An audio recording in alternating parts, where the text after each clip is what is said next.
Fala, meu querido, tudo bem? Hoje eu queria compartilhar com você a continuidade dos nossos estudos. Eu estou de férias, mas estou gravando aqui a continuidade do Evangelho segundo Mateus. Nós temos as nossas lives toda quarta-feira, mas no período de férias eu vou estar fazendo os nossos estudos em forma de vídeo para a gente não perder os estudos, para você continuar aprendendo sobre o texto bíblico com a gente, tá bom?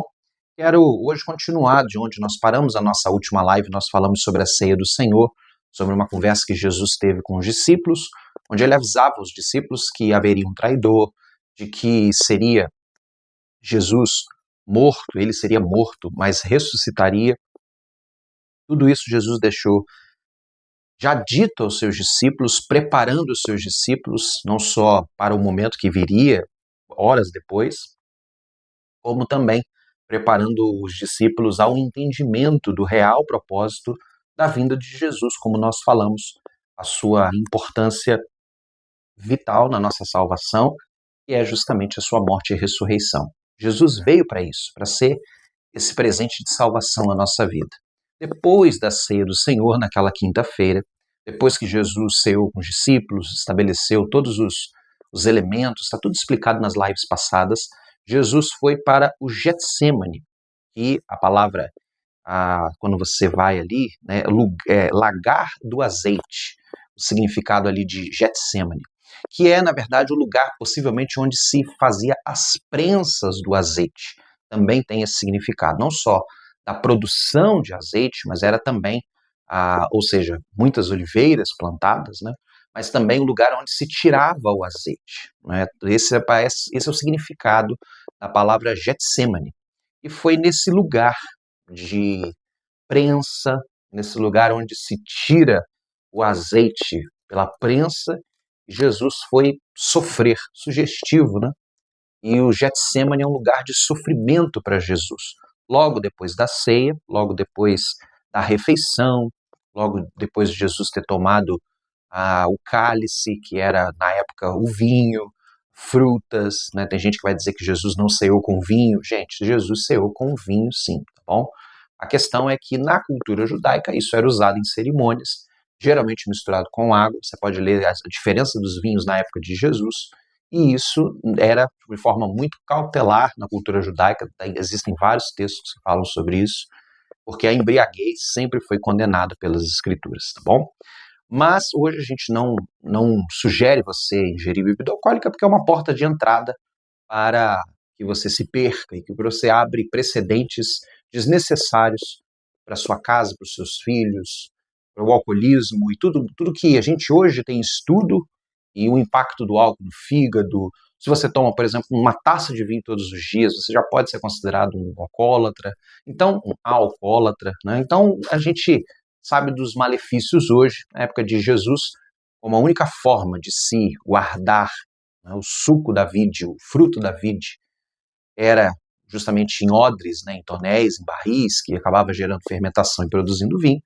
Era a bebida da época, era a bebida de Jesus, tá bom? Não havia outras bebidas, a não ser as outras bebidas fermentadas também, um processo de cerveja, que já era feito também de uma forma meio destilada. A cerveja já é muito antiga também, mas, por exemplo, as bebidas fortes sempre foram condenadas em Israel, tá bom?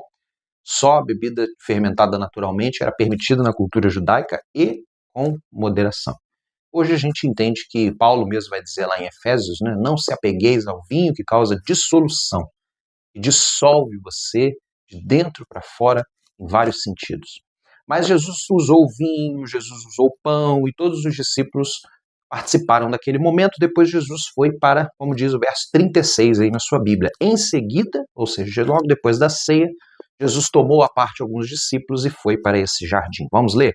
Em seguida, foi Jesus com eles a um lugar chamado Getsêmani e disse aos seus discípulos: assentai-vos aqui enquanto eu vou ali orar. E levando consigo Pedro e aos dois filhos de Zebedeu, possivelmente Tiago e João, começou a entristecer-se e angustiar-se. Então lhe disse: a minha alma está profundamente triste até a morte, ficai aqui e vigiai comigo. Esse vigiai era um sentido de estar ao lado, né? Vigiar no sentido não de prestar atenção, mas estar ao lado, tá bom? E, adiantando-se um pouco, prostrou-se o rosto em terra, orando, dizendo: Meu pai, se possível, passa-te de mim esse cálice. Todavia, não seja como eu quero, e sim como tu queres. Voltando para os discípulos, achou-os dormindo e disse a Pedro: Então nem uma hora pudeste vigiar comigo? Vigiai e orai, para que não entreis em tentação. O espírito, na verdade, está pronto, mas a carne é fraca. Tornando-se a retirar-se, orou de novo, dizendo: Meu pai, se não é possível passar de mim este cálice sem que eu beba, faça-se tua vontade. E voltando-se, achou outra vez os discípulos dormindo, porque os seus olhos estavam pesados. Acreditamos que, por causa da refeição, por causa da bebida, eles não estavam aguentando ficar com os olhos abertos. Deixando-os novamente, foi orar pela terceira vez, repetindo as mesmas palavras. Então voltou para os discípulos e lhe disse: Ainda dormis e repousais? Dormis e repousais? Eis que é chegada a hora, e o Filho do Homem está a ser entregue nas mãos dos pecadores. Levantai-vos, vamos, eis que o traidor se aproxima.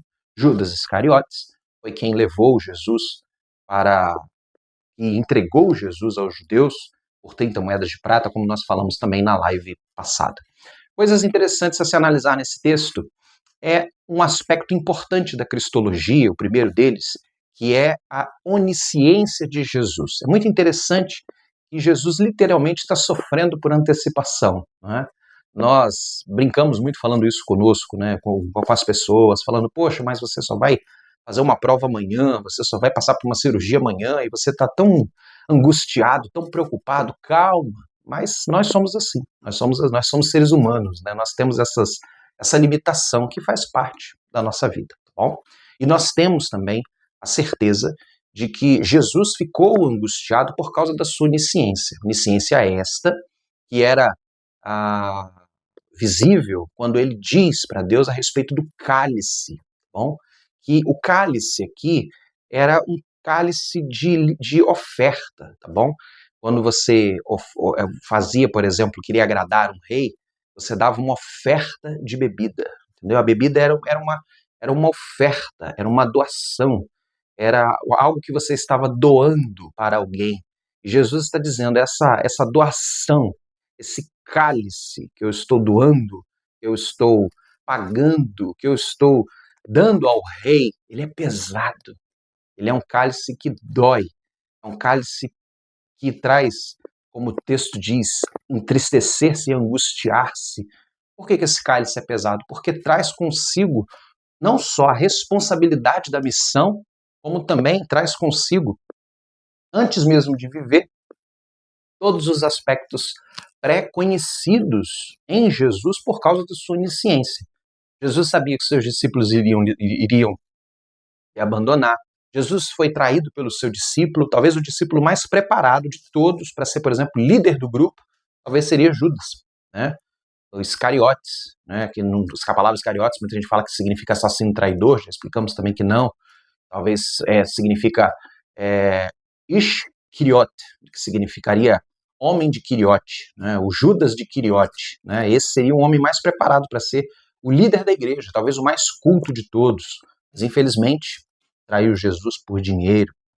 Todos os discípulos de Jesus abandonaram. Na cruz você só vê João, porque João possivelmente, por ser novo, um adolescente ainda, na época que era discípulo de Jesus, ou um jovem muito novo, no máximo, não faria tanta questão ele estar ali ou não. Ele não era um homem, possivelmente, que traria perigo ao Império Romano ou aos judeus. Somente João e as mulheres estavam vendo Jesus sendo crucificado, estavam ali na hora da crucificação. A Bíblia diz que todos os judeus foram contra Jesus. E não só isso. Jesus carregava o pecado de todos nós nele e ele ainda foi abandonado por Deus. Um sentimento que a gente vai discutir mais à frente, que foi muito dolorido para Jesus. Tudo isso Jesus carregou na cruz. Tudo isso Jesus sofreu por nós. Mas o que mais nos chama a atenção nesse texto é que Jesus sabia, por antecedência, conhecia o gosto, o cálice, o gosto dessa bebida de dor, de sofrimento, de dia penoso, de dia onde ele sofre no físico, na alma, no emocional, no psicológico. Ele sofre de todas as formas, ele sabia que ia passar tudo isso antes mesmo de passar. Por isso ele sofre. Por isso ele diz que o cálice era pesado. Se Deus pudesse passar esse cálice, seria uma benção. Mas o próprio Jesus diz: antes, Senhor, seja feita a tua vontade. E foi isso que aconteceu. Foi feita a vontade de Deus, porque Jesus veio para cumprir a vontade de Deus. E a vontade de Deus é que Jesus fosse justamente esse único e suficiente sacrifício. E ele diz uma coisa muito importante, ele diz assim: olha, mesmo que o cálice seja difícil, antes, Senhor, seja feita a tua vontade. A vontade de Deus era a primícia e ponto principal do ministério de Jesus. E esse é um ensinamento importante para nós. A vontade de Deus tem que ser ponto número 1 de todas as nossas decisões. O que agrada a Deus, o que agrada o coração de Deus, o que é justo diante de Deus, o que é certo diante de Deus. Nisso que nós temos que focar e viver para de fato agradar a Deus. Um outro texto interessante diz que Jesus, outro trecho interessante dessa leitura que fizemos é que Jesus, ele faz essa oração 3 vezes, mostrando que de fato ele gastou possivelmente toda aquela madrugada nesse momento de angústia e de oração. Mas a Bíblia diz que ele mesmo, no verso 44, diz: levantem, quase que tomado de decisão e de confiança por causa do seu momento de comunhão. É muito certo de que, de fato, Jesus, nessa oração, ele se encha da decisão, da coragem, da força necessária para romper esse início de sexta-feira até o final, quando ele diz: Pai, recebe o meu espírito, e infelizmente morre. A Bíblia diz que Jesus Cristo consegue essa força por meio da comunhão com Deus. O segundo ponto interessante desse trecho para a gente estudar é: nós adquirimos força para as nossas dificuldades e para as lutas, para os cálices do nosso dia a dia, em comunhão com Deus. É aos pés de Deus. Está passando por uma dificuldade? Vá aos pés de Deus. Está passando por um problema? Vá aos pés de Deus. Está passando por lutas na sua casa? É aos pés de Deus que a gente resolve. Quando você abandona a Bíblia, quando você se revolta contra Deus e quando você deixa de fazer o que é certo, só quem perde é você, porque você acumula problemas. Você que tinha uma dificuldade, agora tem outras porque você desvirtuou o seu caminho. Não é uma atitude sensata. Assim sendo, não é para você deixar o Senhor. Pelo contrário, quanto mais perto você estiver dele, mais ele vai ajudar você a superar suas dificuldades e fazer com que todos os desafios da sua vida sejam vencidos. Lembre-se que com o Senhor é sempre melhor. Não é fugir da presença dele, como muitas pessoas, abandonando o Senhor no espírito de revolta. Não. É se aproximando que você com certeza vai ser auxiliado, fortalecido e abençoado pelo Senhor, e ele vai ajudar você a suprir as suas dificuldades. Por último, o texto nos ensina sobre vigiar e orar. Olha que coisa legal. Vigiar e orar. 2 princípios que Jesus trouxe aos seus discípulos naquele momento ali, mas que é elementar, que é super importante, que é atemporal para todos nós, em todos os momentos. Vigiar é o processo de ficar com os olhos abertos, atentos, fazer avaliações, ter sensatez, equilíbrio, bom siso, discernimento sobre todas as decisões que nós tomamos e sobre todas as circunstâncias que nos cercam, para que a gente não saia justamente do rumo, do propósito da vontade de Deus.